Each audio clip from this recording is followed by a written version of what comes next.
Growing up in Northern California, I was indeed one of those people who was intrigued by the glamour of Southern California, home of Hollywood, Los Angeles, Beverly Hills, Newport Beach, Santa Monica, or even Irvine. All thanks to the entertainment industry, influencers talking about their LA lifestyle on social media, musical artists mentioning it in their songs, or even movies and TV shows displaying a romanticized version of it. Don't get me wrong, I was another outsider drawn towards the idea of year round sunny days, multiple beaches to choose from, high end shopping centers, hip and upbeat bar scenes, appealing nightlife, the list goes on. Actions. But this video is not going to be another love story about Southern California. As someone who has lived here for the past 7 years, I want to share with you all a reality check. In this video, I will be focusing on the greater area of Long Beach, California, home of many attractions such as Shoreline Village, the Pike, the Queen Mary, Belmont Shore, or even the Hangar, and so much more, but also home of environmental racism. You might be thinking, this video has taken an uncomfortable turn, which I now challenge you to ask yourself. Why is it uncomfortable to hear about social issues happening in one of the most sought after and densely populated regions in a developed country? Maybe it's because it isn't talked about enough.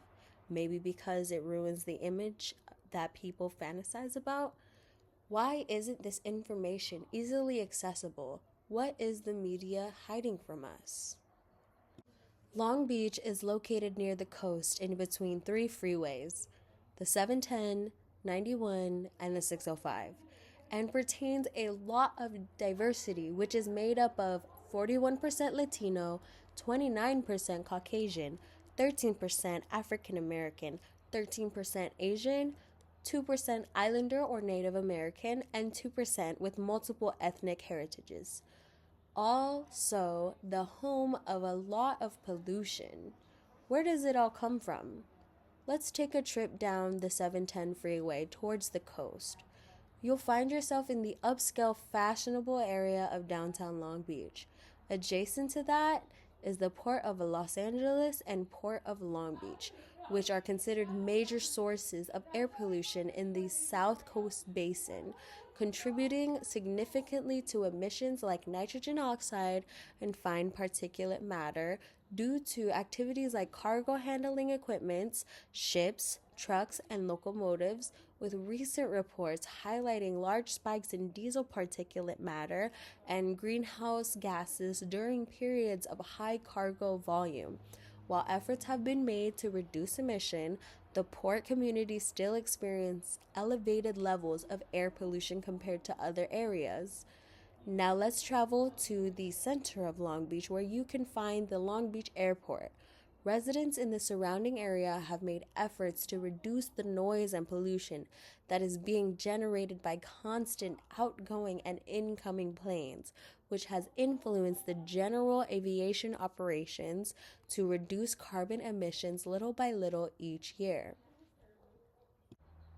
What does this have to do with environmental racism?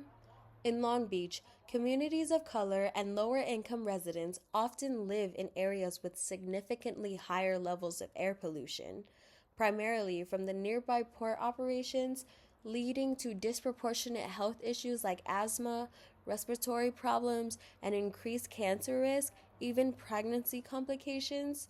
Communities of color and low income areas are also forced to live in these conditions. Research concluded that people end up in these areas because they can't go anywhere else.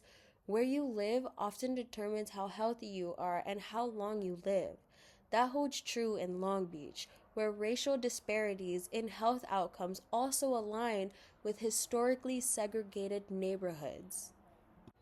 Now you're wondering, what needs to be done to reduce pollution here in Long Beach? People aren't going to stop taking flights out of town. People aren't going to stop buying things from Amazon or Walmart, whose shipments come into the ports. It is a privilege to ignore these environmental issues impacting these disproportionately exposed communities. which is why you may feel uncomfortable hearing about it. But look at it this way. How uncomfortable do you think the people here breathing in high polluted air, or how they feel being ignored when it comes to their health risk and the environmental degradation happening in their own backyards? Changing the narrative so that others can take off their rose-colored glasses about the glamour of Southern California and realize the reality isn't as glamorous as the romance films, but the truth is actually a horror show.